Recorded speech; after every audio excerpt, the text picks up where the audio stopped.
Drop it.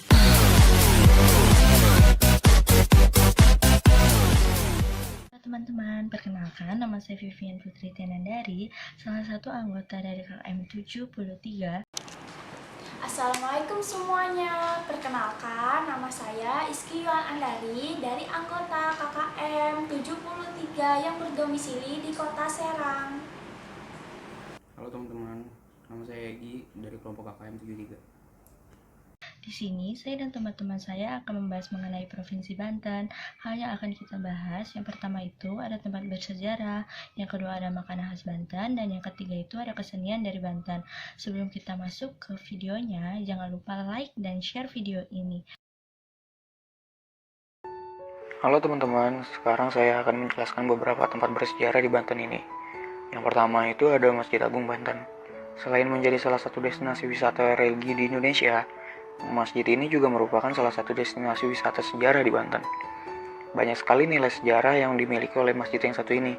Masjid ini sendiri berdiri pada tahun 1556 oleh Sultan Maulana Hasanuddin yang merupakan sultan pertama dari Kesultanan Banten. Beliau sendiri juga merupakan putra dari Sunan Gunung Jati yang memerintah di Cirebon. Selain sebagai tempat beribadah umat muslim, masjid yang satu ini juga merupakan titik pusat pergerakan perjuangan rakyat Banten. Salah satu titiknya adalah menara yang berada di masjid tersebut.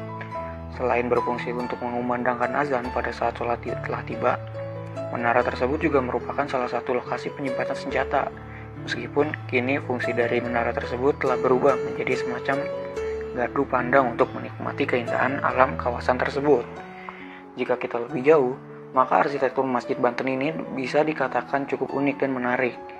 Hal ini dikarenakan masjid yang satu ini memiliki beberapa bagian yang berasal dari percampuran kebudayaan.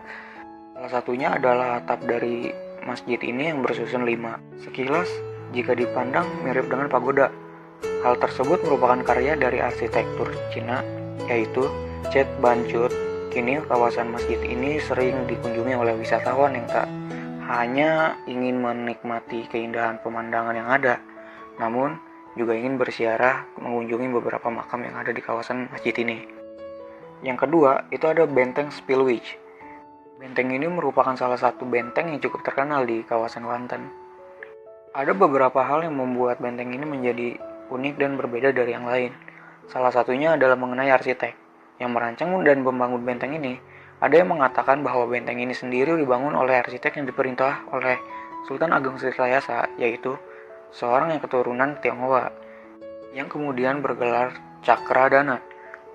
Pembangunan benteng ini sendiri bertujuan untuk menghindarkan Banten dari serangan penjajah yang ingin masuk dari kawasan laut. Maka tidak heran jika Banten merupakan salah satu kota yang cukup sulit diduduki penjajahan waktu itu. Namun ada juga yang mempercayai bahwa bangunan ini dibangun oleh arsitek Belanda yang bernama Hendrik Lukaszun Kardip, yang kemudian diberi gelar Pangeran Wiraguna. Dari informasi yang ada, Lukaszun membangun benteng ini pada tahun 1682, namun kemudian mengalami pembongkaran pada tahun 1685 dan 1731. Dengan keberadaan benteng Spillwich ini, Kerajaan Banten menjadi kerajaan yang cukup kokoh dan aman dari sisi pertahanan serangan laut.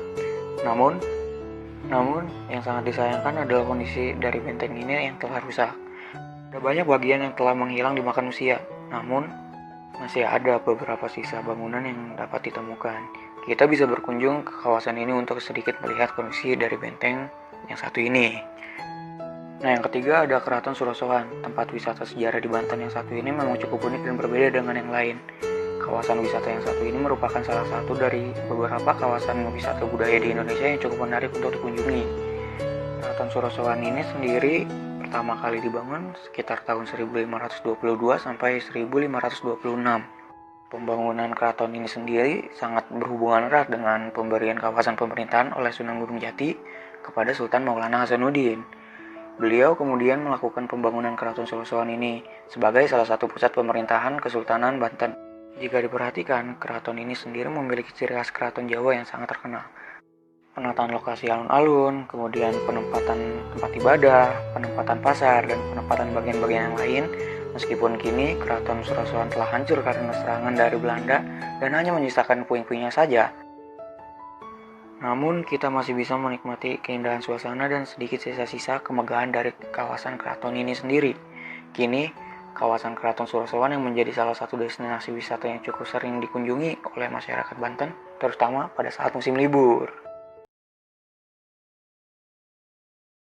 Pada pembahasan yang kedua yaitu makanan khas Banten. Sate Bandeng mempunyai rasa yang jauh berbeda dengan sate ayam maupun sate kambing lainnya, karena mulai dari proses pembakarannya sudah melewati proses yang panjang, sehingga ketika disantap memiliki cita rasa yang nagih untuk bisa mencicipinya kembali. Angan lada memiliki arti sebagai sayuran kuah pedas. Makanan ini dibuat dengan rempah alami dengan rasa yang kuat ditambah dengan cabai rawit yang dihaluskan. Balok menes mempunyai bahan dan tekstur yang sama dengan getuk.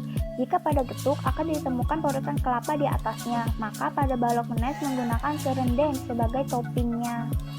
Opak dari Banten terbuat dari dua bahan utama, yaitu tepung beras ketan atau tepung tapioka. Adonan opak Banten juga dibuat lebih lembut dan halus sehingga tidak memiliki tekstur kasar di atasnya ketika digoreng. Untuk pembahasan yang terakhir yaitu tarian daerah Banten. Untuk tarian yang pertama yaitu ada tari gerebek terbang gede. Tari ini merupakan salah satu jenis tarian Banten yang biasa digunakan untuk upacara penyambutan hari-hari besar. Tarian ini merupakan perpaduan tarian biasa dan tarian pencaksilat. Nah, selanjutnya ada tari Benderong Lesung. Tari Benderong Lesung ini merupakan salah satu jenis tarian yang biasa dipentaskan pada saat musim panen raya, pernikahan, dan acara besar lainnya. Tarian ini memiliki ciri khas yaitu penari memukulkan lesung sambil menari. Terakhir itu ada tari Wali Jamaliha. Jadi tari ini merupakan salah satu tarian khas Banten yang memiliki tujuan untuk menunjukkan pada halayak tentang religiusitas dan keberagaman etnis masyarakat Banten. Jangan lupa like dan share ke teman-teman kalian. Sekian video kali ini dari kelompok KM 73. Kurang lebihnya mohon maaf. Wassalamualaikum warahmatullahi wabarakatuh.